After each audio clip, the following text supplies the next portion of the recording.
আমরা রোহিঙ্গা ক্যাম্পে এনার্জি নিয়ে কাজ করছি বিগত 3 বছর হলো। তো রোহিঙ্গা ক্যাম্পটা কি? আসলে 2017 সালে মায়ানমারে জান্তা সরকার এবং রোহিঙ্গা জনগণের সাথে যে যুদ্ধটা হয়, তাতে করে তারা দেশ ছেড়ে পালিয়ে এসে বাংলাদেশের এই অঞ্চলে, চিটাগাং অঞ্চলে, এখন এখানে যারা আসছে সুবিধাবঞ্চিত মানুষ, তাদের সকলেরই সব ধরনের সমস্যাই, কারণ ওরা কিছু নিয়ে আসতে পারে নাই।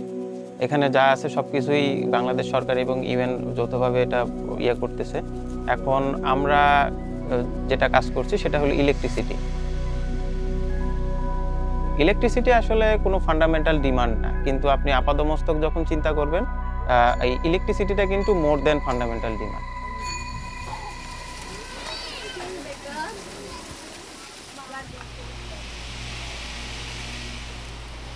আসসালামু আলাইকুম।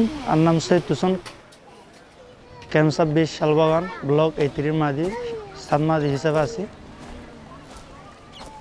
যারা তুমি এর আগে মনে করেন হাজিনা 4টার আগে হানাফিনার এই রানী অলরেডি হাইরে টাকা পড়তো ঘুমতে পেলা পড়তো, কারণ অন্ধকার আসলে মগরুর ফেরোজে উত্তর মাঝে লাইট আলো জ্বালি বেরবি আমার কিছু সম্ভব নছিল, সরবরে কি বেলা পড়তো হাই বেলা পড়তো।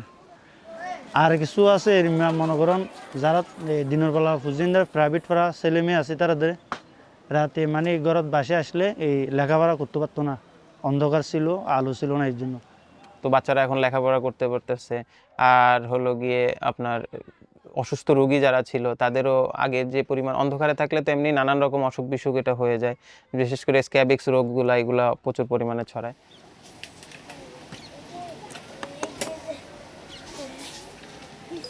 তো আমাদের গ্রিড আসার পরে কি হচ্ছে, তাদের স্বাচ্ছন্দ্য মতো, তাদের সুবিধা মতো দেখা গেছে যে রাতে তারা রান্না করতে পারতেছে, ঠিকমতো খাওয়া দাওয়া করতে পারতেছে।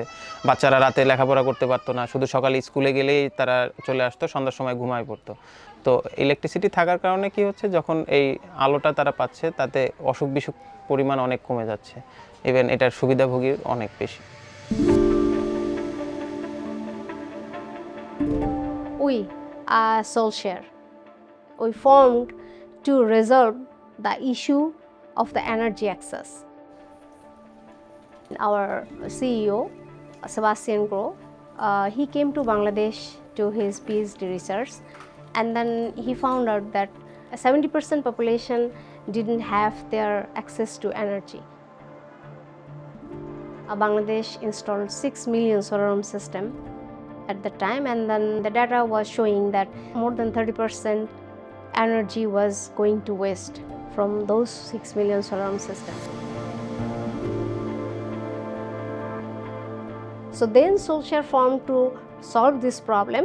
Okay, let's do a platform using the swarm electrification and then swarm theory, that okay, if we interconnect couple of households together, as they can exchange electricity within their community. So Soulshare has provided them the platform to facilitate that. SoulGrid's beauty is that it's not a permanent structure. As it's swarm electrification, more and more households can be connected, and then few can be eliminated as well. This is a very flexible infrastructure which suits for the Rohingya camp.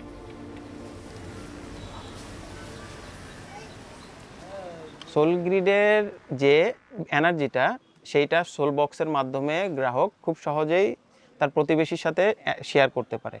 এতে করে কি হয়, তার অবচয়কৃত বিদ্যুৎ থেকে একটা মুনাফা গ্রাহক পায়।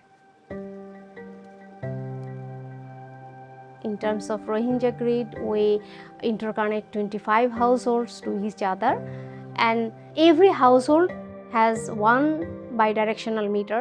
We call it soul box, as those soul box can keep metering how much energy that family is exporting or how much energy that family is importing.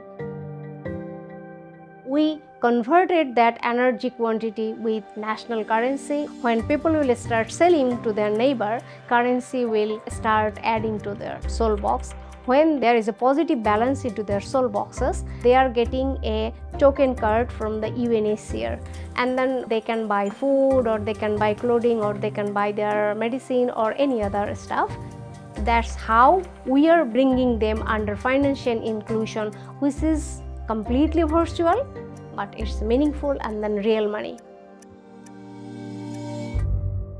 যে A3-তে এক গ্রাহক আছে যার ফ্যামিলির অবস্থা খুব একটা ভালো ছিল না, তো আমাদের এনার্জি পাওয়ার পরে তার একটা সুইং মেশিন ছিল যেটা সে রাতে আগে চালাইতে পারতো না, তো আমাদের এই ইলেকট্রিসিটি ব্যবহার করে সে রাতে এখন সে সেলাই মেশিন চালাইতে পারতেছে, ওখান থেকে একটা উপার্জন আসতেছে, সে অনেক স্বাচ্ছন্দ্যভাবে চলতে পারতেছে। এটা দেখে আমাদের অনেক ভালো লাগে যে সোলশেয়ারের পক্ষ অ্যাজ এ সোলশেয়ার স্টাফ যে আমরা তাদের সেই এন্ড পয়েন্ট পর্যন্ত রিচ করতে পেরেছি, তাদের চাওয়া পাওয়ার একটু হলে আমরা পূরণ করতে পেরেছি। Asia Fund helped us in such a way that we could cover 50 families to bring under this platform. If we get this kind of fund not only from EASY, from any other donor as well, then it means we are creating a community within the Rohingya refugee camp which is much more sustainable and then much more economically viable.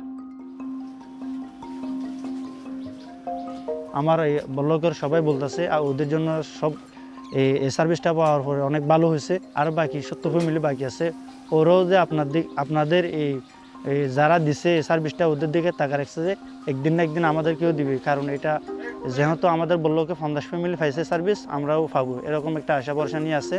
আমাদের পক্ষ থেকে এটা request থাকবে। আসসালামু আলাইকুম।